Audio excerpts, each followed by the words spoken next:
SRH మూడో స్థానంతోనే సరిపెట్టుకుంది. Punjab Kings play offs కి వెళ్తుందా? నిన్న జరిగినటువంటి ఎస్ఆర్హెచ్ వర్సెస్ ఆర్సీబీ మ్యాచ్ లో పరుగుల వరద అనేది కురిసింది. నిన్నటి మ్యాచ్ లో ఎస్ఆర్హెచ్ బ్యాటర్స్ అందరూ కూడా దుమ్ము లేపారని చెప్పొచ్చు. ఎందుకంటే మొదటగా వచ్చినటువంటి Abhishek Sharma, Travis head power play లో మంచి ఆరంభాన్ని ఇచ్చారు. కొత్త స్థానంలో వచ్చినటువంటి ఇషాన్ కిషన్ అయితే అద్భుత ఇన్నింగ్స్ ఆడారని చెప్పొచ్చు. తర్వాత వచ్చినటువంటి హెన్రిచ్ క్లాసెన్, నితీష్ కుమార్ రెడ్డి కూడా చాలా అద్భుతంగా ఆడారని చెప్పొచ్చు. ఎస్ఆర్హెచ్ మొత్తం టీం టోటల్ 256 రన్స్ స్కోర్ చేశారు 20 ఓవర్లకి. ఈ బౌలింగ్ లో రసిక్ సల్మాన్ ఒక్కడు మాత్రమే అద్భుతంగా బౌలింగ్ చేశాడు. బ్యాటింగ్ లో వాళ్ళ రన్స్ అనేది స్కోర్ చేస్తారన్న విషయం అయితే, చేజింగ్ చేసి స్కోర్ చేస్తారన్న విషయం అయితే ఎక్కడైతే కనపడలేదు. వాళ్ళు చేసిన బ్యాటింగ్ అయితే కనుక అంతగా ఆకట్టుకోలేదు.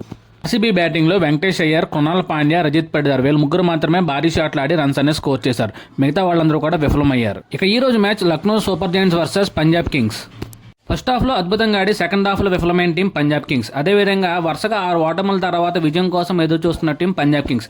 మ్యాచ్ లో ఓటమి తర్వాత తన లీగ్ దశలో ఉన్నటువంటి లాస్ట్ మ్యాచ్ లో విజయం సాధించాలని చూస్తున్న team Lucknow super Giants. Kings ఈ రోజు మ్యాచ్ లో విజయం సాధిస్తే 15 పాయింట్లతో 4వ స్థానంలో ఉంటుంది. అదేవిధంగా రేపు ముంబైలో జరిగే మ్యాచ్, అదేవిధంగా డీసీ కేకేఆర్ మ్యాచ్ లో ఫలితాలను బట్టి వాళ్ళు ప్లే ఆఫ్స్ కి వెళ్తారా లేదా అనేది మనకి ఇక్కడ మనకు క్లారిటీగా తెలుస్తుంది. పంజాబ్ కింగ్స్ అదేవిధంగా Lucknow super giants match Shri Atal Bihari Vajpayee Ekana స్టేడియంలో జరుగుతుంది.